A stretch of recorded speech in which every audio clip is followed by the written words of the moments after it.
कुंज बिहारी जय राधा माधव।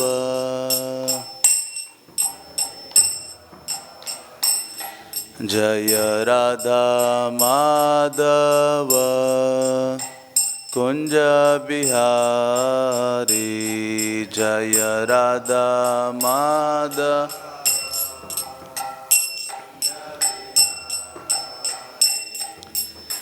गोपी जन वल्लभ गिरिवर धारी। गोपी जन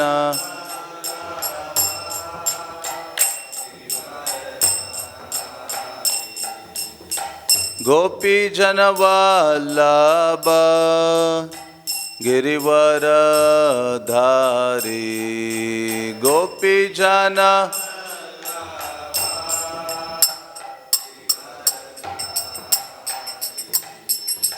यशोदानंदन व्रज जनरंजन। यशोदानंदन यशोदानंदन व्रज जनरंजन। यशोदा यमुना तीरावनचारी। यमुना तीरावन यमुना तीरावनचारी।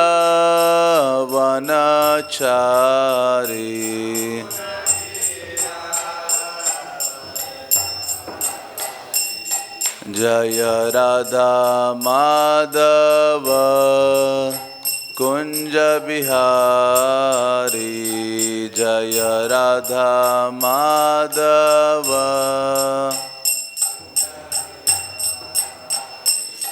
जय राधा माधव कुंज बिहारी जय राधा।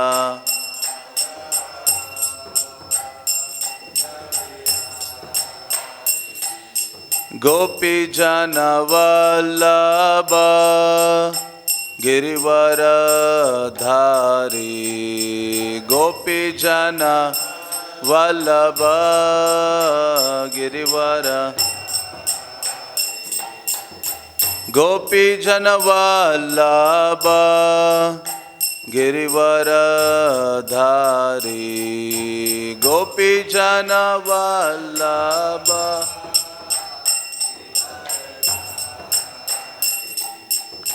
यशोदानंदन व्रज जनरंजन। यशोदा यशोदानंदन व्रज जनरंजन। यशोदानंदन यमुना तीरावनचारी। यमुना तीरावन यमुना तीरावनचारी। यमुना तीरावन जय राधा माधव राधा माधव श्री राधे।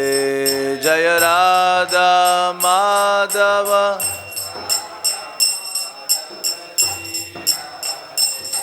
जय राधा श्याम सुंदर राधा श्याम सुंदर श्री राधे। जय राधा श्याम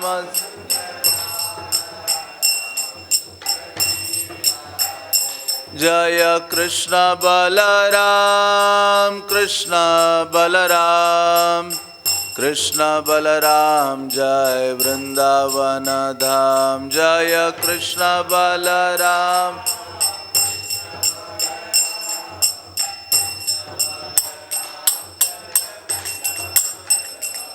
जय वृंदावन धाम वृंदावन धाम वृंदावन धाम। जय कृष्ण बलराम जय वृंदावन धाम।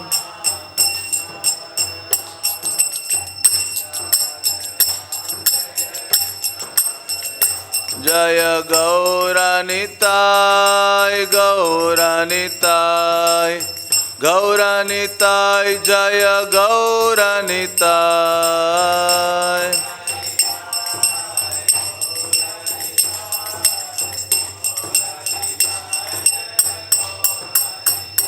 प्रभुपाद प्रभुपाद प्रभुपाद श्रील प्रभुपाद।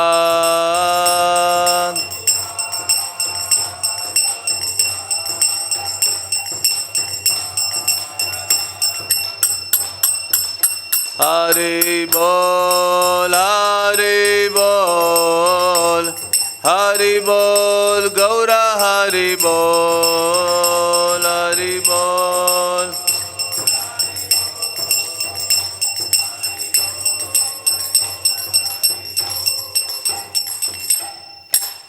जय ओम विष्णुपाद परमहंस परिव्राजकाचार्य अष्टोत्तर शत श्री श्रीमद इस डिवाइन ग्रेस एसी भक्ति वेदांत स्वामी श्रील प्रभुपाद की, इस्कॉन बीबीटी फाउंडर आचार्य श्रील प्रभुपाद की, श्री श्री कृष्ण बलराम की, श्री श्री राधा श्याम सुंदर की, श्री श्री गौर निताय की, समवेद गौर भक्त वृंद की निताय गौर प्रेमानंदे।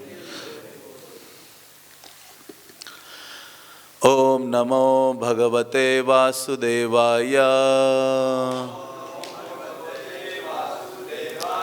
ओम नमो भगवते वासुदेवाय ओम नमो भगवते वासुदेवाय। ओम अज्ञानतिमिरान्धस्य ज्ञानाञ्जनशलाकया चक्षुरुन्मिलितं येन तस्मै श्रीगुरवे नमः। श्रीचैतन्य मनोभीष्टं स्थापितं येन भूतले स्वयं रूप कदा मह्यं ददाति स्वपदान्तिकं। हे कृष्णा करुणा सिन्धु दीनबन्धु जगत्पते गोपेश गोपिका कांत राधा कांत नमस्तुते। तप्त कांचन गौरांगी राधे वृंदावनेश्वरी वृषभानुसुते देवी प्रणमामि हरिप्रिये। वाञ्छाकल्पतरुभ्यश्च कृपा सिन्धुभ्येव च पतितानां पावनेभ्यो वैष्णवेभ्यो नमो नमः। जय श्री कृष्ण चैतन्य प्रभु नित्यानंद श्री अद्वैत गदाधर श्रीवासदि गौरभक्तवृंद। हरे कृष्णा कृष्णा कृष्णा हरे हरे, हरे राम राम राम हरे हरे। हरे कृष्णा। तो हर रविवार में श्रील प्रभुपाद लीलामृत से पढ़ा जाता है और प्रभुपाद का ये जो दिव्य चरित्र है श्रील सत्स्वरूप दास गोस्वामी महाराज के द्वारा लिखित हैं और उसको भक्तगण श्रवण करते हैं। तो आज भी हम पढ़ेंगे, पढ़ने के लिए काफ़ी सारा है आज। तो शास्त्र कहते हैं कि जब हम भगवान के भक्तों के बारे में सुनते हैं तो सर्वाधिक जो आनंद है वो भगवान को प्राप्त होता है।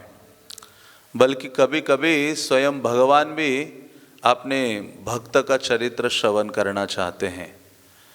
तो शास्त्र स्कंद पुराण पद्म पुराण आदि कहते हैं कि जिस प्रकार से भगवान का चरित्र जन्म कर्म च में दिव्यम, भगवान का जन्म कर्म आदि दिव्य है, साधारण नहीं है, 3 गुणों से परे हैं। उसी प्रकार से जो भगवान के महानतम भक्त हुए हैं उनका भी चरित्र भगवान के समान दिव्य है।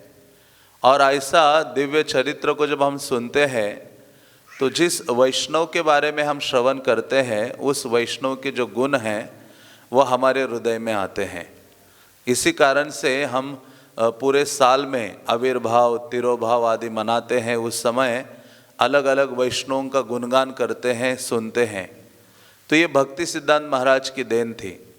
हाँ, उनको कहा था उनके गुरु गौर किशोर दत्त बाबा जी महाराज ने कि आप वैष्णव पंजिका बनाओ और उसमें ये वैष्णवों का आविर्भाव तिरोभाव प्रदान करो, ताकि पूरे साल भर जो भक्तगण हैं महानतम आचार्यों का स्मरण कर सकते हैं, उनका गुणगान कर सकते हैं, उनके बारे में सुन सकते हैं। तो इसलिए किसी वैष्णव के दिव्य गुण हमारे हृदय में लाने हैं तो उनके बारे में हमें सुनना होगा, और तुरंत कृष्ण का जो अटेंशन है हमारी ओर जाता है कि देखो उस महान भक्त के बारे में ये व्यक्ति सुन रहा है बड़े ध्यान से। क्योंकि हमारा स्वभाव है कि जब हम किसी से ईर्ष्या और द्वेष करते हैं तो उसके बारे में हम सुनना नहीं चाहते हैं। तो लेकिन जब हम वैष्णव का गुणगान सुनते हैं तो स्वाभाविक रूप से हमारे हृदय में जो ईर्ष्या द्वेष आदि की भावना है वो पूर्णतः निर्मूलन हो जाती हैं, खत्म हो जाती हैं। तो ये प्रभुपाद चरित्र विशेष है हम सबके लिए, क्योंकि हम कृष्ण भावनामृत आंदोलन में हैं, बल्कि हजारों भक्तों का इस आंदोलन में ये अनुभव है। जब भी भगवत भक्ति में उनको कठिनाई होती है, ऐसे लगता है कि अभी उतना उत्साह नहीं रहा भक्ति करने में, साधना करने में, सेवा करने में, तो भक्तगण कौन सा किताब उठाते हैं? प्रभुपाद लीलामृत उठाते हैं और पढ़ने लगते हैं। जैसे पढ़ते हैं तो फिर से वो जोश आ जाता है इस आंदोलन की सेवा करने में, प्रभुपाद के प्रति समर्पण करने में, चैतन्य महाप्रभु के आंदोलन में पूर्ण रूपेण डूबने में फिर से वो जोश और उत्साह भक्तों में आता है। तो ये प्रभुपाद लीलामृत की विशेषता है और सत्स्वरूप महाराज की ये बहुत बड़ी देन है। ऐसा लिखा है उन्होंने, मानो कि प्रभुपाद के साथ साथ वो रहे हैं, चले हैं, और बचपन से लेकर अंत तक सारा जो चरित्र है उन्होंने लिखा है। तो ये 5वां अध्याय है प्रभुपाद लीलामृत भाग 1 का, जिसका शीर्षक है युद्ध।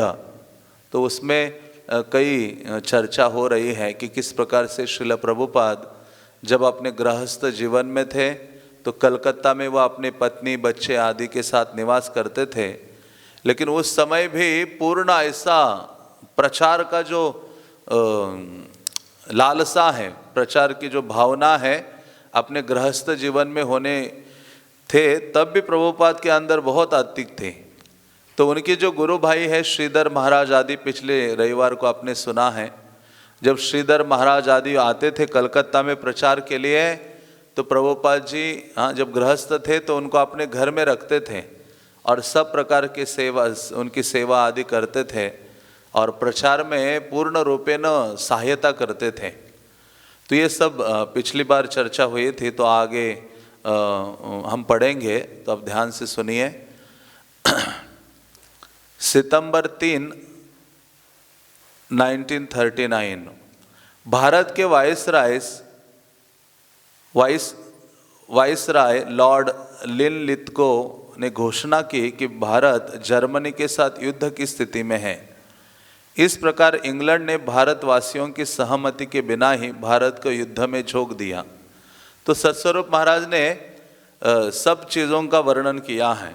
उस समय परिस्थिति क्या थी जब प्रभुपाद कलकत्ता में रहते थे, कौन से परिस्थिति से वो गुजरे हैं अपने पारिवारिक जीवन में, भारत की स्थिति क्या थी, वो सब चीज़ें वो वर्णित कर रहे हैं। तो उस समय ये भी है कि कैसे विश्व युद्ध का समय था। यद्यपि स्वतंत्रता के लिए कटिबद्ध भारत को निश्चित रूप से ये विदेशी अधिकार प्रदर्शन बहुत बुरा लगा, लेकिन युद्ध के विषय में लोगों के विचार भिन्न भिन्न थे। भारत स्वतंत्रता चाहता था, तब भी पाश्चात्य अधिनायकवाद के विरुद्ध सह राष्ट्रों के पक्ष का वह समर्थक था। पूर्व की ओर से साम्राज्यवादी जापान से उसे आक्रमण का डर था। एक लेखक ने उस समय की भावना से भरे नई दिल्ली के एक विद्यार्थी से पूछा, चूंकि आप अंग्रेजों से घोर घृणा करते हैं, क्या आप ये पसंद करेंगे कि जापान भारत पर आक्रमण करे और उसे जीत ले? उस विद्यार्थी ने उत्तर दिया, नहीं, लेकिन हम भारतवासी भगवान से प्रार्थना करते हैं कि वह अंग्रेज़ों को उस आघात को सहन करने की शक्ति दे जिसके वे पात्र हैं। युद्ध आरंभ होने के समय यद्यपि भारत की सेना में केवल 1,75,000 सैनिक थे, अंग्रेज़ों ने किसी तरह उनकी संख्या बढ़ाकर 20 लाख कर दी। हाँ, तो अंग्रेज़ों के सहायक था भारत उस समय, उनकी ओर से युद्ध में भाग ले रहा था। अनिवार्य भर्ती नहीं हुई, लेकिन अंग्रेज़ों ने सारे देश में भर्ती करने वाले एजेंट भेजे, विशेषकर पंजाब में, जहाँ स्थानीय गरीब वर्ग के लोगों के लिए सैनिक सेवा का बड़ा आकर्षण था। तो पंजाब के लोग वैसे ही युद्ध आदि के लिए उनके खून में हैं। तो उस समय गरीबी बहुत अधिक थी और अंग्रेज़ों ने वहाँ लोगों को भर्ती करना शुरू कर दिया था। पंजाबी बड़े अच्छे लड़ाकू साबित हुए। जब बंगालियों की भर्ती अधिकारियों, डॉक्टरों, ठेकेदारों और क्लर्कों के रूप में हुई, भारतीय सैनिकों को इजिप्ट, इराक, सीरिया, फारस, मलाया, बर्मा और आसाम में लड़ाई के मोर्चों पर भेज दिया। तो ये युद्ध का वर्णन कर रहे हैं उस समय की स्थिति जब प्रभुपाद कोलकाता में निवास कर रहे थे। एक और अंग्रेज भारतीयों को युद्ध के लिए सन्नद्ध करने की कोशिश कर रहे थे, दूसरी ओर राष्ट्रीय आंदोलन जो पिछले 20 वर्षों से अधिक समय से रुक रुक कर चलता आया था, बहुत सक्रिय बन गया। तो दोनों चीज़ें एक साथ हो रही थी, एक तो ये विश्व युद्ध का चीज़ें भी हो रही थी और साथ साथ भारत को स्वतंत्र करने का जो आंदोलन है वो भी सक्रिय हो रहा था। कांग्रेस दल के सदस्यों ने युद्ध के कार्य में सहयोग देने से इनकार कर दिया और भारत की स्वतंत्रता के लिए गारंटी चाहिए। कुछ ने सोचा कि इंग्लैंड जर्मनी के साथ बुरी तरह फंसा है, इसलिए विद्रोह करके शक्तिपूर्वक स्वतंत्रता प्राप्त करने के लिए वो बहुत उपयुक्त समय है। गांधी जी की स्थिति एकांत शांतिवादी की थी और उन्होंने भारत की रक्षा के लिए विशस्त्र ग्रहण करने की नीति का विरोध किया था। लेकिन 1942 के आते आते वे अंग्रेज़ों के और अधिक विरोधी बन गए और उनके प्रति भारत छोड़ो की सीधी स्पष्ट नीति का ऐलान किया। हजारों भारतीयों ने नारे लगाकर और यहाँ तक कि रेल की लाइनें तोड़कर उनके आंदोलन का समर्थन किया। अभय के युद्ध प्रिय पुराने स्कूल के साथी सुभाष चंद्र बोस ने अंग्रेज़ों से अपने ढंग की लड़ाई छेड़ दी। तो यहाँ ये भी कहा गया है कि प्रभुपाद और सुभाष चंद्र बोस एक ही कॉलेज में पढ़ा करते थे, स्कॉटिश चर्च जो कॉलेज है वहाँ पढ़ा करते थे। तो यहाँ लिखते हैं कि पुराने स्कूल के साथी थे वो। वे जर्मनी के हिटलर से मिले और उसे राजी कर लिया था कि जब जर्मनों के हाथों भारतीय सैनिक पकड़े जाएंगे तो जर्मनी उन्हें बोस को वापस कर देगा और वे उन्हें अपनी राष्ट्रीय सेना में रखेंगे। इस सेना को लेकर बोस की योजना भगत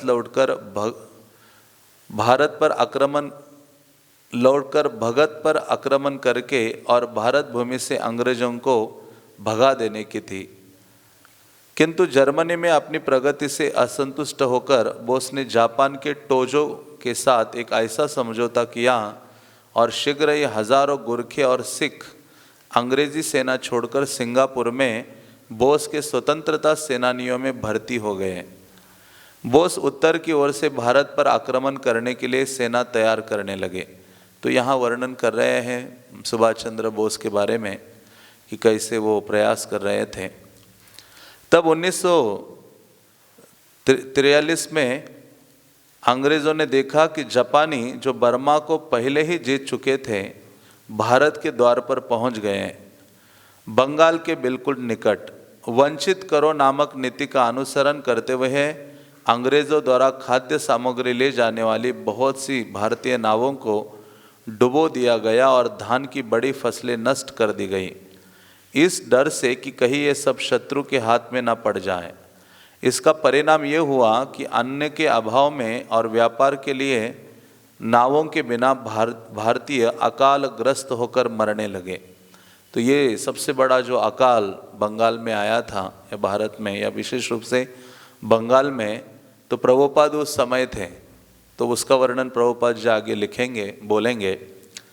तो कह रहे हैं 150 वर्षों के बीच बंगाल में पड़े अकालों में ये अकाल सबसे भयानक था। सरकार ने खाद्यान्नों की कीमतों पर से सभी कंट्रोल हटा दिए और ऐसे लोग जो गगनस्पर्शी भावों पर खाद्यान्न नहीं खरीद सकते थे कलकत्ता की सड़कों पर मरने लगे। तो फिर अभी प्रभुपाद ने एक लेक्चर में बोला था, उसका उद्धरण यहाँ दिया है। तो प्रभुपाद बोलते हैं इसके बारे में। प्रभुपाद कहते, मुझे अनुभव हुआ सरकार ने कृत्रिम अकाल पैदा किया था। ये नेचुरल अकाल नहीं था, कृत्रिम रूप से अंग्रेज़ों ने ये अकाल वहाँ मानो निर्मित किया था, जिसके कारण बंगाल में हजारों लाखों की संख्या में लोग मर रहे थे। युद्ध चल रहा था, इसलिए श्रीमान चर्चिल की नीति लोगों को अभावग्रस्त रखने की थी, जिससे वे स्वेच्छा से सैनिक बने। इसलिए नीति कार्यान्वित की गई। बड़े लोगों ने सारा चावल इकट्ठा कर लिया। चावल 6 रुपये मन बिक रहा था, अचानक वो 50 रुपये मन बिकने लगा। उन दिनों 1943 में प्रभुपाद कहते हैं कि मेरे सामने ये चीज़ें हो रही थी। ये प्रभुपाद के शब्द हैं। मैं बनिया की दुकान में चावल खरीदने गया था। अचानक बनिया ने कहा, नहीं नहीं, मैं और नहीं बेचूंगा। तो प्रभुपाद जी अपने परिवार के लिए चावल खरीदने गए, तो वहाँ दुकानदार ने कहा, नहीं, मैं अभी और नहीं बेचने वाला। उस समय चावल 6 रुपये मन था, इसलिए वो एकाएक बेचने को तैयार नहीं था। कुछ घंटे बाद मैं फिर खरीदने गया और चावल का भाव 50 रुपये मन हो गया था। सरकार द्वारा नियुक्त एजेंट चावल और दूसरी चीज़ें जो हर दिन की आवश्यकताएं हैं खरीदने लगे। वे कोई भी कीमत दे सकते हैं, क्योंकि मुद्रा उनके हाथों में है। वे तथाकथित सैकड़ों डॉलर के नोट छाप सकते हैं और भुगतान कर सकते हैं। आदमी ये सोचकर संतुष्ट हो जाता है कि मेरे पास सैकड़ों डॉलर हैं, लेकिन है वो कागज़ का एक टुकड़ा। प्रभुपाद इस पर भी बहुत बोलते थे कि कभी कभी हमें अनुभव होता है और हम देखते हैं कि बहुत धनी है, लेकिन वास्तव में वो सारे कागज़ के टुकड़े ही हैं, जिसके कारण व्यक्ति घमंडी हो जाता है। तो प्रभुपाद आगे बोलते हैं, यही नीति थी। तुम्हारे पास पैसे नहीं है, चावल नहीं है, तो दूसरा मार्ग खुला है। हाँ, तुम सिपाही बन जाओ, बहुत सारा पैसा मिलेगा तुमको। गरीबी के कारण लोग वहाँ जाने लगे। मैंने देखा है, बाजार में चावल उपलब्ध नहीं था, लोग भूखे थे और मर रहे थे। प्रभुपाद ये शब्द कह रहे कि मैं अपने आँखों से देख रहा था वहाँ सड़कों में। अभय ने अपने परिवार को जिंदा रखने भर को किसी तरह चावल खरीद लिया, लेकिन उन्होंने देखा कि भिखमंगों की आबादी नित्य सैकड़ों की संख्या में बढ़ रही थी। वे देखते कि हर महीने सैकड़ों की सड़कों की पटरियों पर और खुली जगहों में भिखमंगों की भीड़ उत्तरोत्तर बढ़ती जा रही थी। भिखमंगे कृत्रिम चूल्हे बनाकर अपना खाना पकाते और खुले में या पेड़ों के नीचे सोते थे। उन्होंने देखा कि भूख से मरते बच्चे एक कौर खाने के लिए कूड़े के ढेरों को छानते फिरते थे। उनके लिए अगला कदम केवल ये रह गया था कि कूड़े कचरे में अपने हिस्से के लिए वे कुत्तों से लड़ाई करें, और कलकत्ता की सड़कों में ये भी एक आम दृश्य हो गया था। तो प्रभुपाद ने ये सब अपने आँखों से देखा था, और बल्कि यही चीज़ प्रभुपाद ने फिर से मायापुर में एक बार देखी थी। जब प्रभुपाद ने मायापुर में अपना लोटस जो पहला बिल्डिंग है उसका निर्माण किया, और बहुत विदेशी भक्त लोग आए और बहुत प्रसाद आदि बनवाया, डिस्ट्रीब्यूशन किया। और जब लोग पत्तल खाने के बाद डाल रहे थे, भक्त लोग, एक जगह ऐसा ढेर लगा था, तो वहाँ कई ऐसे गरीब बच्चे आकर वहाँ उस पत्तल के ढेर में कुत्ते भी खाने में लगे हुए थे कई सारे, और ये बच्चे ये भी खाने के लिए ढूंढ रहे थे चावल उस पत्तलों के ढेर में। तो प्रभुपाद लोटस बिल्डिंग में थे और वहाँ से ये दृश्य देख रहे थे कि जो बच्चे हैं खाने के लिए कुत्तों के साथ लड़ रहे हैं और उस ढेर में से कुछ चावल ढूंढ रहे हैं। तो जैसे ये प्रभुपाद ने दृश्य देखा मायापुर में, तो प्रभुपाद की आंखों से आंसू बहने लगे उसी क्षण। तुरंत ही थोड़े ही समय में प्रभुपाद ने अपने प्रमुख सभी जो लीडर भक्त थे उनको बुलाया, और उन्होंने कहा कि मुझसे ये स्थिति देखी नहीं जा रही है। तो प्रभुपाद ने फिर उस समय कहा कि हमारे मंदिर के आसपास 10 मील में कोई भूखा नहीं सोना चाहिए। तो प्रभुपाद ने ये शुरू किया, फूड फॉर लाइफ। जीवन हेतु कृष्ण प्रसाद, ये एक डिपार्टमेंट मानो शुरू किया और कहा फ्री में ये जो कृष्ण प्रसाद है इसका वितरण करो। तो भक्तों ने नित्य रूप से खिचड़ी बनाकर आसपास बांटना शुरू किया और ये कार्यक्रम पूरे विश्व में फैला। और आज भी हम देखते हैं कि ये फूड फॉर लाइफ लोग आते हैं और खिचड़ी पाकर संतुष्ट हो जाते हैं, एक द्रोणा भी मिले। और वो खिचड़ी पाकर ऐसे हजारों भक्त हैं इस आंदोलन में, केवल एक कृष्ण प्रसाद पाकर वो भक्त बने हैं। तो प्रभुपाद ने ये जब देखा कि छोटे छोटे बच्चे वहाँ कुत्तों के साथ लड़ रहे हैं खाने के लिए और एक और न मिलने के कारण मृत्यु को प्राप्त हो रहे हैं, तो दुखी हो रहे थे। क्योंकि ये सारा अंग्रेज़ों ने जानबूझकर क्रिएट किया था कि अधिकतर लोग युद्ध करने के लिए ज्वाइन हो जाए, सिपाही बने और इस महाविश्व युद्ध में भाग ले। अंग्रेज सरकार के पास युद्ध के कामों के अतिरिक्त और किसी काम के लिए समय नहीं था। उसकी कोशिश केवल उन लोगों को बचाने की थी जो युद्ध के लिए आवश्यक थे। आम जन समुदाय के लिए साम्राज्य का नुस्खा सीधा साधा और एक सही था, भूखे मरो। प्रभुपाद कहते हैं उनका ये फॉर्मूला था।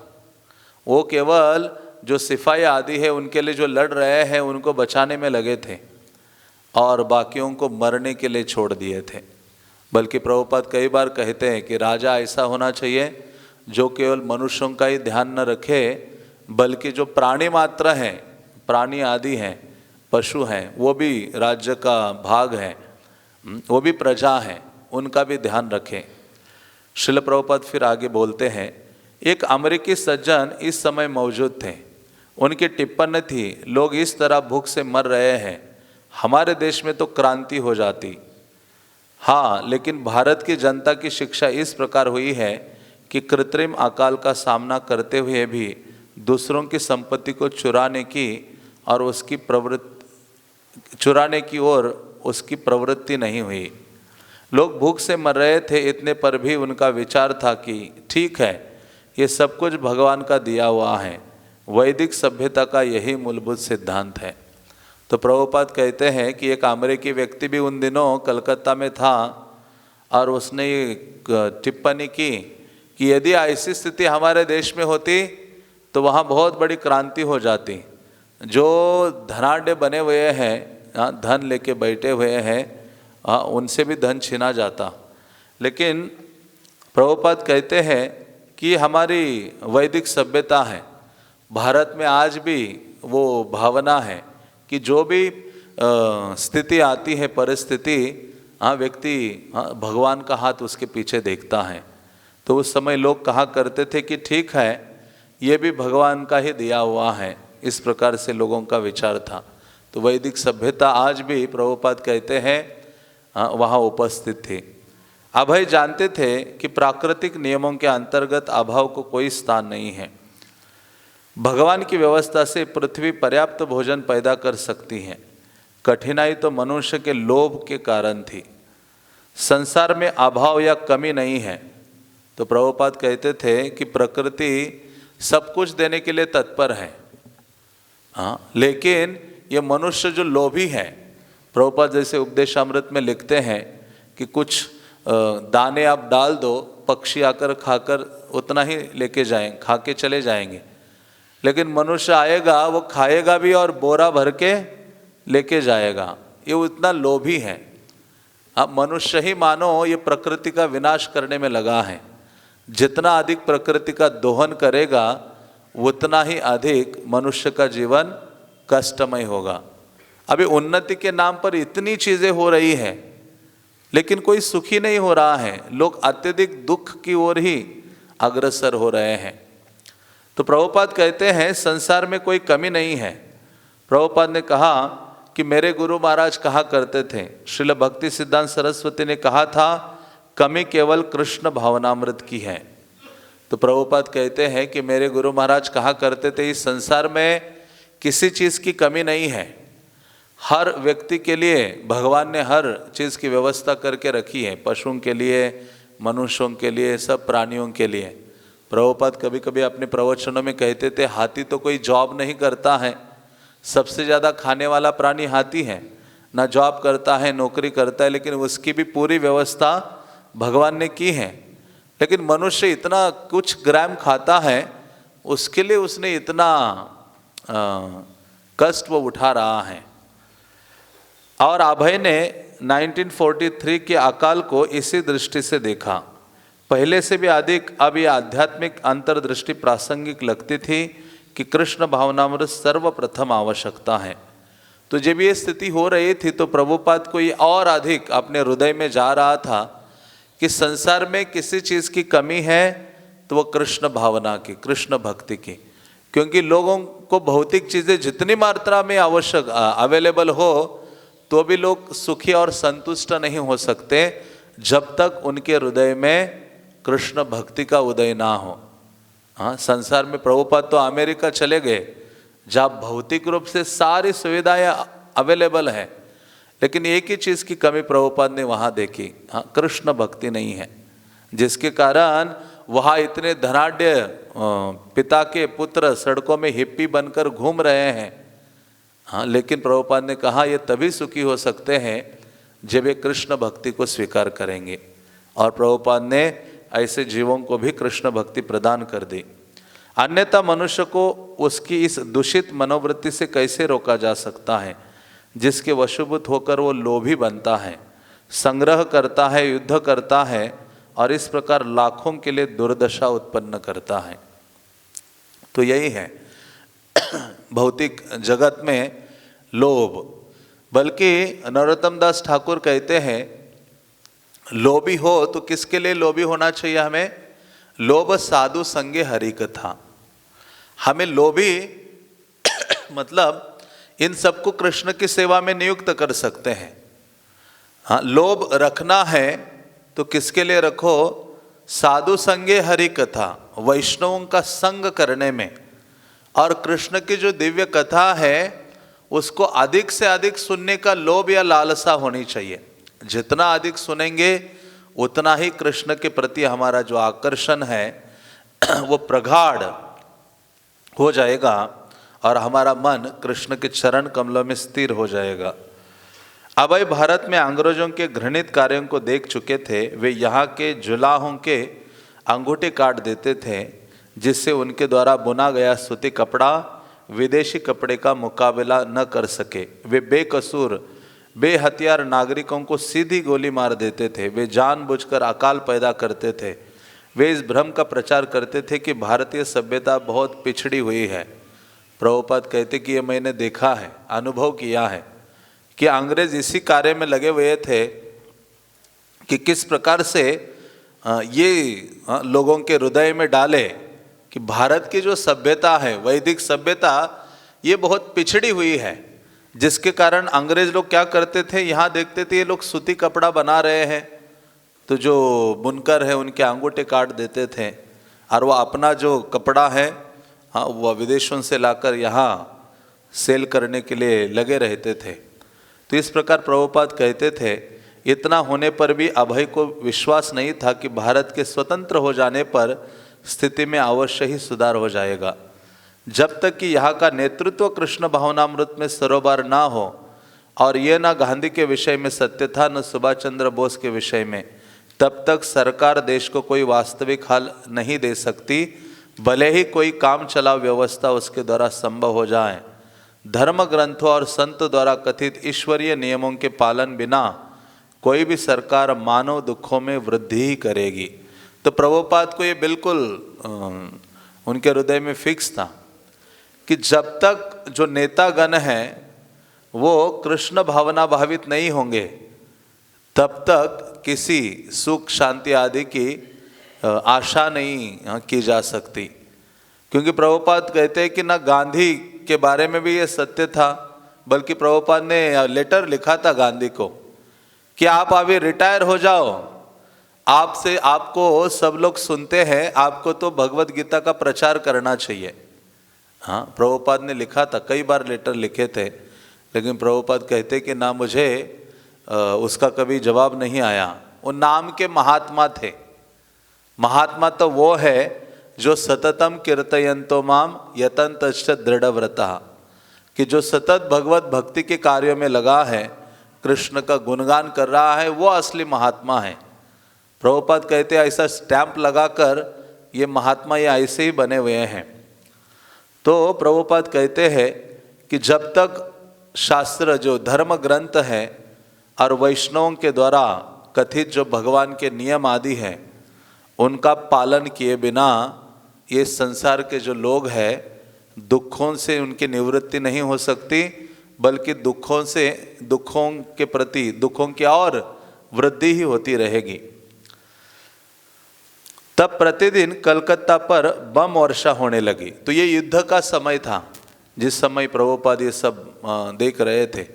एक तो अकाल पड़ा था, लोग भूखे मर रहे थे एक दूसरे के आंखों के सामने, और साथ ही साथ बम की वर्षा भी हो रही थी, युद्ध हो रहा था। बम कुछ विशेष क्षेत्रों पर ही गिराए जाते, जैसे कित्तपुर बंदरगाह पर और उत्तर कलकत्ता में शाम बाजार पर, जो सीताकांत बैनर्जी लेन में अभय के मकान के बिल्कुल निकट था। अमेरिकी हवाई जहाज चीन और जापान के लक्ष्यों पर आक्रमण करने के लिए कलकत्ता के निकट के हवाई अड्डों से उड़ते, इसलिए कलकत्ता पर हवाई आक्रमण अनिवार्य प्रतिकारात्मक प्रतीत होते थे। ये जवाबी हवाई हमले जापान की ओर से थे, तो कलकत्ता पर भी हवाई हमले हो रहे थे, जापान कर रहा था। या क्या ऐसा था, कुछ लोग का कहना था कि यह आक्रमण सुभाष चंद्र बोस की सेना की ओर से थे, क्योंकि बम अधिकतर यूरोपियन घरों पर ही गिरते थे, जो अंग्रेज आदि निवास करते थे, जहाँ जहाँ बम उन्हीं के घरों पर गिरते थे। लेकिन कलकत्ता के निवासियों के लिए इससे कोई अंतर नहीं पड़ता था कि आक्रमण किसकी ओर से हो रहे थे। पहली बम वर्षा के बाद लोगों ने शहर छोड़ दिया, ब्लैकआउट लागू हो गए और रात में पूरा नगर अंधेरे में रहने लगा। हाँ, तो जब रात्रि में शहर ना दिखे इसलिए सब लाइट्स आदि सब बंद की जाती थी, ब्लैकआउट हो जाता था और लोग शहर कलकत्ता छोड़कर बाहर जा रहे थे। तो प्रभुपाद अभी बोलते हैं, प्रभुपाद कहते हैं पूरा कलकत्ता खाली हो गया, शायद केवल मैं और कुछ अन्य लोग रह गए। प्रभुपाद कहते पूरा कलकत्ता खाली हो गया, मैं और मेरा परिवार ही रह गया मानो। मैंने अपने पुत्रों को नवद्वीप भेज दिया और मेरी पुत्री का तो ब्याह हो ही गया था। अपने बच्चों को मैंने कहाँ भेजा? नवद्वीप धाम भेज दिया। मेरी पत्नी ने कलकत्ता से बाहर जाने से इनकार किया, बल्कि प्रभुपाद कहते थे मेरी भी जाने की इच्छा थी, लेकिन मेरी पत्नी कहती मैं कलकत्ता से अपने घर से बाहर नहीं जाऊंगी। कई बार हम बहुत आसक्त होते हैं ना अपने घर, अपने वस्तु और चीज़ों में, तो वो बाहर जाने के लिए तैयार नहीं थी। उसने कहा मुझ पर बम गिरने दो लेकिन मैं कहीं नहीं जाऊंगी। हाँ, जो स्त्री का हट होता है, प्रभुपाद कहे होंगे अरे चलो नवद्वीप धाम में जाकर बसते हैं, तो हाँ शांतिपुर जाते हैं। वो कहते नहीं, बम गिरने दो मेरे सर में लेकिन मैं अपना घर छोड़ूंगी नहीं। हाँ, जैसे कई बार व्यक्ति जो सांसारिक व्यक्ति होता है बहुत आसक्त होता है अपने घर में, घर की वस्तुओं में, इन सब में बहुत आसक्त होता है। इसलिए महाभारत आदि ग्रंथ कहते हैं कि ऐसे व्यक्ति को साल में 2 बार अपने पूरे परिवार के साथ बाहर जाना चाहिए, धार्मिक स्थलों में जाना चाहिए और वहाँ भक्तों का संग करना चाहिए। ऐसा करने से क्या होगा कि उसका ये जो आकर्षण है धन के प्रति, घर के प्रति, संसार के प्रति, परिवार के प्रति, वो कम होने लगता है और भगवान के प्रति आकर्षण उसके हृदय में उजागर हो जाता है। और लेकिन कई ऐसे लोग होते हैं, इतने आसक्त होते हैं कि वो उनको बार बार वो जो मोह है घर आदि के प्रति वो दूर होना बहुत कठिन होता है। जैसे एक व्यक्ति था जो अपना काम करता रहता था, बहुत बूढ़ा हो गया तो भी अपनी दुकान पर बैठा हुआ है। जैसे आप दिल्ली में भी देखो, चावड़ी बाजार आदि में पूरे बूढ़े हो जाते हैं, पान चबाते, हिलना भी नहीं आता तो भी गले में बैठे होते हैं। हाँ, तो ऐसे एक व्यक्ति ऐसा ही पूरा बूढ़ा होकर दुकान में बैठा था, उसके बड़े बच्चे बड़े हो गए थे और साधु वहाँ से गुजरे। तो बच्चों ने कहा कहाँ जा रहे हैं साधु महाराज? तो उन्होंने कहा हम जा रहे हैं अभी तीर्थ यात्रा करने, भारत भ्रमण करने। तो उन्होंने कहा हमारे पिताजी को भी ले जाइए। तो उनके पिताजी को ले जाने के लिए कहा, तो ये जाने के लिए तैयार नहीं थे, लेकिन अभी कहा कि कब तक बैठे रहोगे यहाँ, अभी तो हो गया, अगली जो जर्नी है, अगली जो यात्रा है उसकी तैयारी करो। तो वो कैसे तो गए वो साधु महात्मा के साथ, और साधु ने सब जगह घुमाया, उन सब जगह गए, लेकिन उनमें कोई परिवर्तन ही नहीं हो रहा था। वापस लाके छोड़ा, कहते इसमें कुछ परिवर्तन नहीं हो रहा है, ये जैसे कि तैसा ही है। हाँ, तो फिर इस सब बच्चों ने कहा नहीं नहीं नहीं साधु महाराज आप ले जाइए, हाँ, क्योंकि अभी इनका अंतिम समय आने वाला है, तो कुछ तो धार्मिक कार्य हो जाए। हाँ, तो साधु कहते ठीक है फिर से ले जाता हूँ। तो गए, वो काशी गए, काशी विश्वनाथ का दर्शन किया, गंगा के किनारे आए, और जैसे गंगा के किनारे आए देखा वहाँ वो जो घाट है हरिश्चंद्र घाट, वहाँ कई सारे शरीर जलाए जा रहे हैं। हाँ, तो जब ये सब देखा तो वो जो बूढ़ा व्यक्ति था इतना आसक्त था अपने घर और संसार आदि में, तो उसके आंखों से आंसू आने लगे, रोने लगा। साधु ने कहा आज मेरा जीवन सफल हो गया, किसी एक जीव के हृदय में मैंने क्रांति ला दी, है ना। हाँ, किसी एक जीव के हृदय में क्रांति ला दी कि वो रो पड़ा है, शायद भगवान के लिए रो गया होगा। तो इन्होंने कहा अभी पूछता हूँ, कहा आप किस लिए रो रहे हैं, क्या हो गया अचानक काशी में आकर यहाँ इतना परिवर्तन आपके हृदय में। उन्होंने कहा मैं इसलिए रो रहा हूँ, मुझे पहले पता होता कि लकड़ी को इतना डिमांड है तो मैं कपड़े का बिजनेस नहीं करता। हाँ, तो साधु ने कहा अभी मुझे गंगा में समाधि लेनी पड़ेगी। हाँ, तो मतलब कहने का तात्पर्य है इतना आसक्त हो जाता है, इतना आसक्त हो जाता है। इसलिए कहा गया है आसक्ति आ सकती है लेकिन जा नहीं सकती। एक बार आ गई तो फिर से जाने का नाम नहीं लेती है। लेकिन आसक्ति कैसे खत्म होगी, जब हम वैष्णवों के मुख से कृष्ण की कथा को सुनते हैं, और विशेष रूप से भागवतम को सुनते हैं। कथा तो बहुत है, लेकिन कृष्ण का गुणगान जब सुनेंगे, चैतन्य महाप्रभु का गुणगान अधिक सुनेंगे, तो ये जो आसक्ति है ना हृदय में, चाहे जितनी मर्जी भौतिक विकार आसक्ति आदि हो, लेकिन दवाई एक ही मात्र है, दवाई को छोड़ना नहीं है। भव औषधि स्तोत्र मनोभिरामात्, परीक्षित महाराज कहते हैं कि ये भव औषधि है कृष्ण कथा, और इसको जिसने पकड़ लिया वो आध्यात्मिक जगत जाना उसका निश्चित है। तो उसी प्रकार से प्रभुपाद की जो पत्नी है वो कहती है कि बम मेरे सर पे गिर जाएं लेकिन मैं घर से बाहर नहीं जाऊंगी, इसलिए मुझे कलकत्ता में रहना पड़ा। प्रभुपाद ने कहा उसके कारण मुझे रहना पड़ा, बम अब उसको खाना है, लेकिन मेरे लिए भी बम ही था। मैंने रात रात भर कलकत्ता पर बम वर्षा होते देखी। मैं भोजन कर रहा था जब भोंपू बजा। प्रबंध ये था कि हर घर में सुरक्षा कक्ष बना था। मैं भूखा था, इसलिए पहले मैंने भोजन समाप्त किया। तब मैं एक बार तो प्रभुपाद ने ऐसा भी कहा था कि जब बम वर्षा हो रही थी और कहते मुझे भूख लगी और फिर कचौरी की याद आ गई तो कचौरी तलने लगा। उन्होंने कहा बम गिर रहा है, प्रभुपाद कहते गिरने दो, वो भी कृष्ण का ही स्वरूप है। हाँ, कृष्ण मानो आ रहे हैं। भगवान कहते ना मृत्यु, हाँ मृत्यु के रूप में मैं आता हूँ। हाँ, तो वहाँ कहते हैं मैं भूखा था इसलिए पहले मैंने भोजन समाप्त किया, तब मैं सुरक्षा कक्ष में गया और बम वर्षा आरंभ हो गई।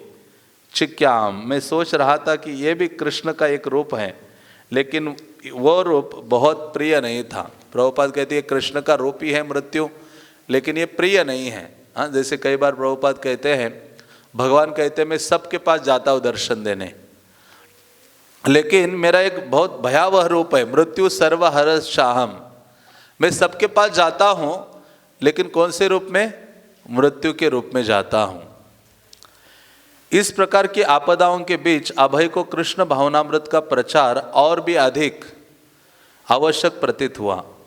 युद्ध से थके हारे संसार के लोगों से वह कुछ कहना चाहते थे और एक प्रभोवात्मक मंच के लिए उनका मन ललकने लगा।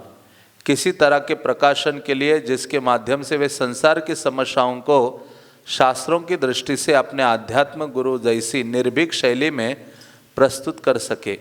विचारों की कमी नहीं थी और अपने व्यवसाय से वो इसी उद्देश्य के लिए धन बचा रहे थे। मतलब अपने गृहस्थ जीवन में प्रभुपाद थे तो भी उनके हृदय में वो जो आग थी प्रचार की और जीवों को कृष्ण भक्ति देने की जो आग थी ना, वो बढ़ी रही थी। बल्कि कुछ प्लेटफॉर्म ढूंढ रहे थे, हाँ, कुछ ऐसा माध्यम मिले जिसके द्वारा मैं लोगों तक पहुंचूं और ये प्रचार कार्य है, कृष्ण भक्ति है, वो प्रदान करूं। तो प्रभुपाद को एक बात उनके मन में हमेशा रहती थी और जिसके लिए वो पैसे बचा रहे थे थोड़ा थोड़ा थोड़ा अपने गृहस्थ जीवन में, और वो क्या था, उनके गुरु ने उनको कहा था आपके पास धन आ जाए तो आप ग्रंथों का प्रकाशन करो। बल्कि प्रभुपाद इतने योग्य थे उन दिनों, जब उनके गुरु महाराज थे उन दिनों भी वो ग्रंथों का लेखन करते थे और उनके गुरु भक्ति सिद्धांत सरस्वती पढ़कर आनंदित हो जाते थे और उनको प्रोत्साहित करते थे। बल्कि प्रभुपाद ने जब कई आर्टिकल्स लिखे थे तो उस समय भक्ति सिद्धांत सरस्वती महाराज ने कहा था कि अभय जब भी कुछ लिखे उसको क्या करो, प्रकाशित करो। हाँ, ये भक्ति सिद्धांत सरस्वती महाराज ने कहा था। तो अभी वे ऐसा कोई प्रकाशन कैसे निकाल सकते थे जबकि श्रील भक्ति सिद्धांत के वरिष्ठ शिष्य और विद्वान सन्यासी भी वैसा नहीं कर सके थे। अपने गुरु भाइयों में उन्होंने अपने को कभी कोई बड़ा विद्वान नहीं माना था। प्रभुपाद बहुत विनम्र थे, इसलिए तो इतना बड़ा कार्य कर दिया है। हाँ, क्योंकि चैतन्य महाप्रभु केवल एक गुण से आकर्षित हो जाते हैं और वो है तृणादपि सुनीचेन। तृण से भी अत्यधिक विनम्र कोई होता है तो महाप्रभु आकर्षित हो जाते हैं। इसलिए कहते हैं कि किसी व्यक्ति के ऊपर चैतन्य महाप्रभु की कृपा हुई है ये कैसे पहचाने, जिस व्यक्ति का हृदय बहुत विमल हो गया है और अत्यधिक विनयशील हो गया है, कोई व्यक्ति विनम्र हो गया है, तो समझना चाहिए कि उस व्यक्ति के ऊपर चैतन्य महाप्रभु की अत्यधिक कृपा है। इसलिए आप देखो चैतन्य चरितामृत में वर्णन आता है, जब रूप गोस्वामी सनातन गोस्वामी रूप सनातन महाप्रभु को जब राम केली में मिले तो इतना अपना दैन्य प्रकट किया था रूप सनातन ने। रूप सनातन ने कहा कि हम तो जगाए मदाई से भी अत्यधिक पतित है, हाँ, हम तो एक यवनों की सेवा में लगे हुए हैं।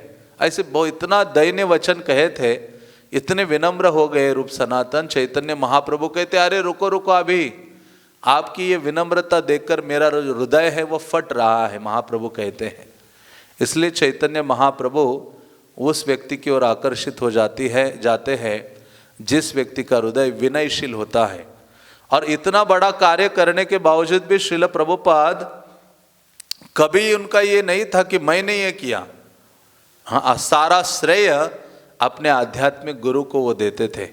और अपने जो गुरु भाई थे इतने सारे, बल्कि बहुत विद्वान थे प्रभुपाद, हाँ, तो भी कभी उन सब के बीच में कभी अपने आप को कोई बड़ा विद्वान नहीं माना, बहुत साधारण बनकर रहते थे। यद्यपि वे उन्हें कवि कहते थे और अब वे भक्ति वेदांत कहलाने लगे थे, तब भी ये गृहस्थ होने के नाते उनसे आशा नहीं की जाती थी कि एक पत्रिका निकालने में वे अगुवा बने या अपनी कोई निजी पत्रिका निकालें। बल्कि प्रभुपाद चाहते थे एक मैगजीन शुरू करूं, रेगुलर लिखूं और वो लोगों तक पहुंचे, और जब वो पढ़ेंगे तो उनके हृदय में क्रांति का उदय होगा। हाँ, तो प्रभुपाद स्वयं करना चाह रहे थे, लेकिन देखा कि उनके किसी गुरु भाई ने कोई पत्रिका या मैगजीन नहीं निकाला है, तो प्रभुपाद थोड़ा सा रुके थे। और बल्कि उनको भक्ति वेदांत उन दिनों भी वो सब लोग कहा करते थे।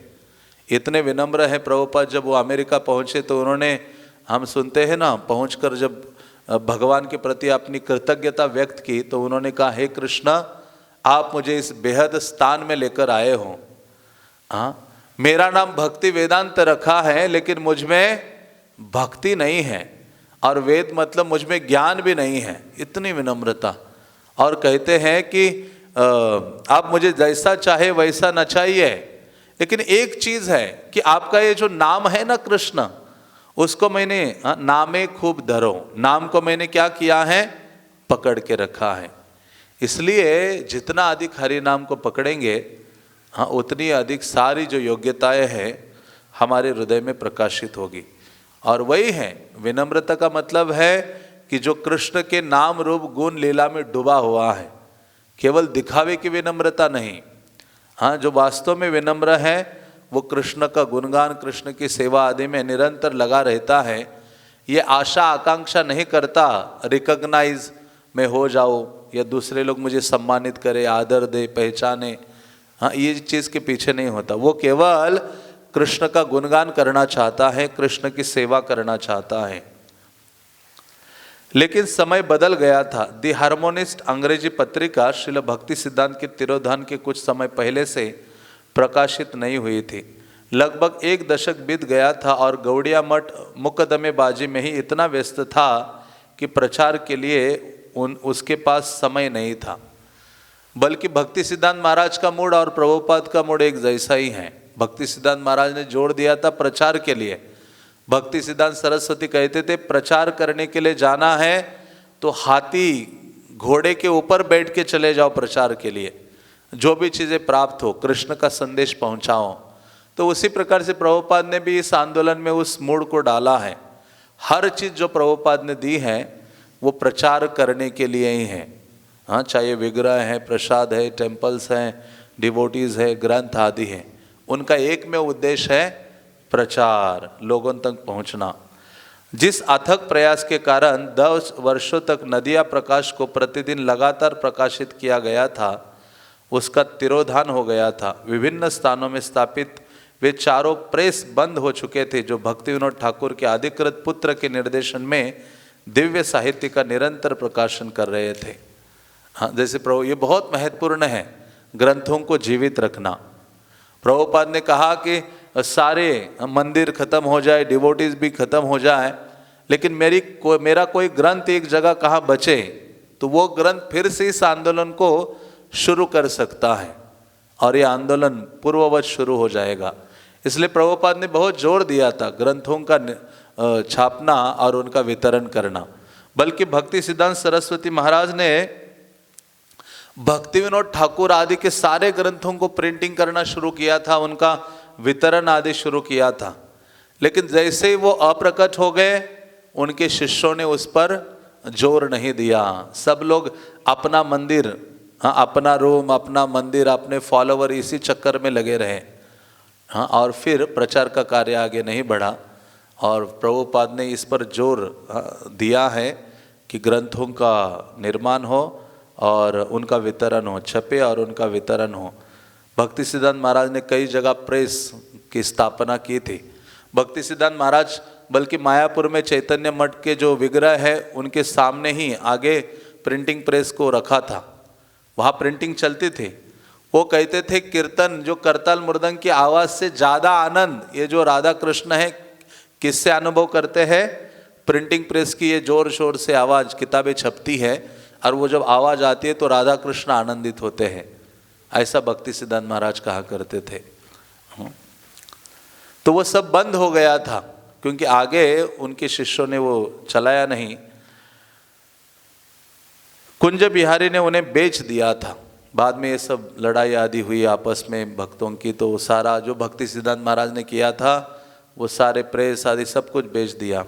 समय बदल चुका था। गौड़िया मठ केवल झगड़े में रत था, जबकि भक्ति विहीन लोग विश्व युद्ध में एक दूसरे का वध कर रहे थे। दोनों ओर हाहाकार था। एक तो विश्व युद्ध चल रहा था और यहाँ भक्ति सिद्धांत महाराज जाने के बाद प्रचार कार्य रुका था।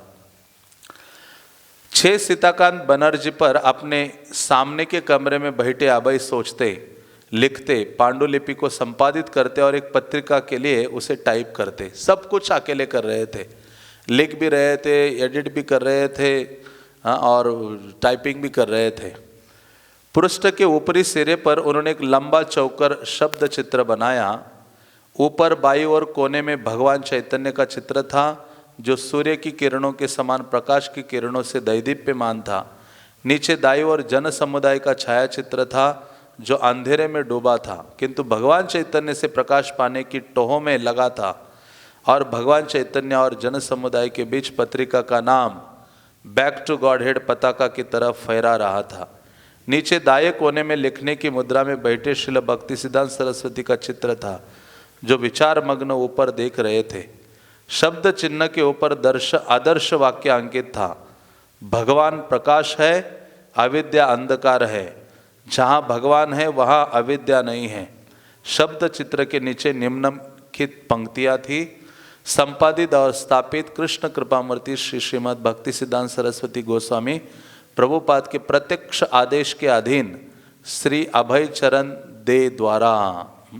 तो इस प्रकार से प्रभुपाद ने उस समय ये बैक टू गॉडेड मैगजीन जब अपने गृहस्थ जीवन में थे, उसी समय उन्होंने इसको उसके बारे में सोचा था और उसको प्रकाशित करने की तैयारी कर रहे थे। तो प्रभुपाद बहुत निष्ठावान थे, अपने आध्यात्मिक गुरु के जो आदेश है उसको कार्यान्वित करने में सदैव लगे रहते थे।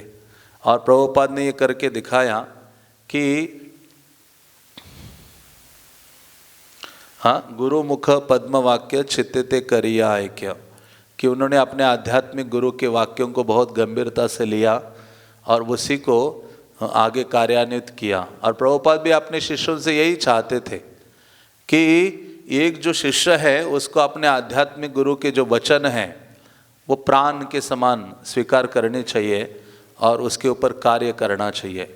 जब कोई व्यक्ति या कोई शिष्य अपने गुरु के आदेशों की पूर्ति के लिए कार्यरत होता है तो स्वाभाविक रूप से कृष्ण की कृपा उसके ऊपर होने लगती है। हाँ, तो ये सीक्रेट है सफलता का कि आध्यात्मिक गुरु के आदेशों पर चले या उनकी पूर्ति करने में लगे।